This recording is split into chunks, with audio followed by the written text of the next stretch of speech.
અમેરિકાથી એક ચોંકાવનારી વાત સામે આવી છે, જ્યાં ભારતીય મૂળના એક વ્યક્તિને ખાલી એક પરફ્યુમને લીધે જેલ અને હવે ડિપોર્ટેશનનો સામનો કરવો પડી રહ્યો છે. કારણ એટલું વિચિત્ર છે કે સાંભળીને કોઈને પણ માનવામાં નહીં આવે. પોલીસે એમના પરફ્યુમને ઓપિયમ એટલે કે નશાની દવા સમજી લીધી અને પછી શરૂ થઈ ગઈ ડરામણી કહાની. તો વાતની શરૂઆત થાય છે અમેરિકાના આર્કન્સસ સ્ટેટથી, કે જ્યાં કપિલ રઘુ પોતાની ડિલિવરી જોબ કરી રહ્યા હતા. ત્યારે 3 મેએ પોલીસે એક સામાન્ય ટ્રાફિક વાયોલેશનને લીધે એને રોક્યા. એ વખતે પોલીસની નજર એની કારમાં મૂકેલી એક નાની અમથી પરફ્યુમની બોટલ પર પડી. એના પર લખેલું હતું ઓપિયમ. હવે હકીકતમાં તો એ ઓપિયમ કોઈ ડ્રગ નહીં પણ બ્રાન્ડનું નામ છે, પણ પોલીસે વિચાર્યા વગર માની લીધું કે કપિલની પાસે અસલી ઓપિયમ એટલે કે નશાકારક પદાર્થ છે. પોલીસે ત્યાં જ એની ધરપકડ કરી લીધી. કપિલ વારે કહેતો રહ્યો કે ભાઈ એ ખાલી પરફ્યુમ છે, કોઈ ડ્રગ નથી, પણ પોલીસે એને સાંભળ્યું જ નહીં.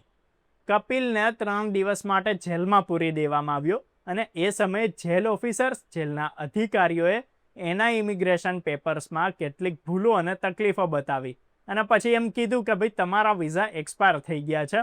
જ્યારે કે એના પર એના લોયરનું કહેવું છે કે ભાઈ એ ખાલી એક એડમિનિસ્ટ્રેટિવ એરર હતી, એટલે કે એમના વકીલની તરફથી પેપર વર્ક સમય પર નહોતા મોકલાયા.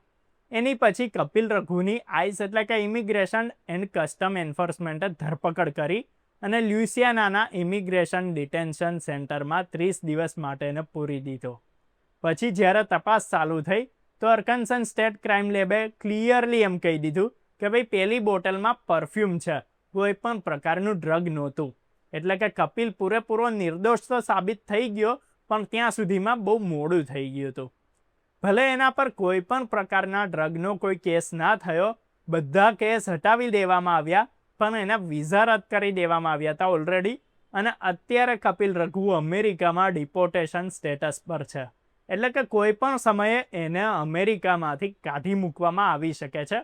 અને સૌથી મોટી તકલીફ તો એ છે કે હવે એ અમેરિકામાં કામ પણ નહીં કરી શકે. કપિલને પત્ની અને બાળકો પણ છે. કપિલની વાઇફ અમેરિકન સિટીઝન છે અને એનું કહેવું એમ છે કે ભાઈ એ અત્યારે 3 જોબ્સ કરી રહી છે કે જેનાથી લીગલ ફીસ અને ઘરનો ખર્ચો એ ચલાવી શકે. એને કીધું કે ભાઈ પરિવારની બધી જ બચત જે સેવિંગ્સ હતી એ ઘર ખરીદવા માટે રાખેલી, પણ હવે એ બધી જ સેવિંગ્સ વકીલની ફીસમાં ખતમ થઈ ગઈ છે. પત્નીનું કહેવું છે કે ભાઈ એને વારે એવો ડર લાગે છે કે ભાઈ પોલીસની ગાડી આવશે અને એને ઉઠાઈ જશે તો કપિલને. એનું કહેવું છે કે જો ક્યાંયથી પાછળથી પણ પોલીસની કાર દેખાઈ જાય છે ને તો એ બહુ જ બી જાય છે, અને એવું પહેલાં એને ક્યારેય નહોતું થતું. તો કપિલનું કહેવું છે કે ભાઈ પોલીસે એને ખોટી રીતે અરેસ્ટ તો કર્યો જ છે, પણ ઇન્ડિયન એમ્બેસીને પણ ઇન્ફોર્મેશન ના આપી કે જે વિયેના કન્વેન્શન પ્રમાણે ઘણું જરૂરી હોય છે. હવે કપિલ પોતાના વકીલોની સાથે મળીને આઈસ અને ડિપાર્ટમેન્ટ ઓફ હોમલેન્ડ સિક્યુરિટીને લેટર લખી ચૂક્યો છે, જેમાં એના પોતાની સ્થિતિને સમજતા એના વિઝાને માન્ય રાખવાની ડિમાન્ડ કરી છે. એમણે એવું બી લખ્યું છે કે હું કામ નથી કરી શકતો અને મારી પત્ની પરિવારનો ખર્ચો ઉઠાવી રહી છે.